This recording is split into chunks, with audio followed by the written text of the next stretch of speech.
नमस्कार शेतकरी मित्रांनो। तर आपल्या हळद पिकामध्ये ज्या ज्या ठिकाणी असं हळदीला प्रॉब्लेम येते म्हणजे पान पिवळसर पडते कडेने आणि त्या ठिकाणून ते वाळायला सुरुवात करते।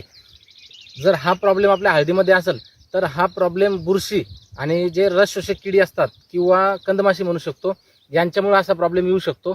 तर हा कंट्रोल करण्यासाठी ग्रीन प्लॅनेट ग्रुप ऑफ कंपनीचं FC स्पीडॉल 90 आणि क्लोरो 20% किंवा प्रोपेक्स सुपर आपण याच्यामध्ये फवारणीमध्ये वापरू शकतो। जर हे फवारणीमध्ये आपण वापरलं तर नक्कीच 3 ते 4 दिवसामध्ये ही बुरशी जागेवर स्टॉप होते आणि आपल्या पिकामध्ये जो आलेला आजार आहे त्याचं नियंत्रण होते। त्यासाठी एक वेळ अवश्य ग्रीन प्लॅनेट ग्रुप ऑफ कंपनीचं शॉप लोणार येथे श्री गजानन ट्रेडिंग एजन्सी कृषी उत्पन्न बाजार समितीच्या समोर आहे, तिथं अवश्य भेट द्यावी। आणि जर आपल्या हळदीमध्ये असा प्रॉब्लेम असेल तर विशाल पाटील 70 30 25 59 21 या नंबरवर एक वेळ अवश्य संपर्क करा। आम्ही तुम्हाला तुमच्या हळद पिकामध्ये जो पण प्रॉब्लेम असेल त्या प्रॉब्लेमवर 100% निदान देण्याचा प्रयत्न करू। धन्यवाद।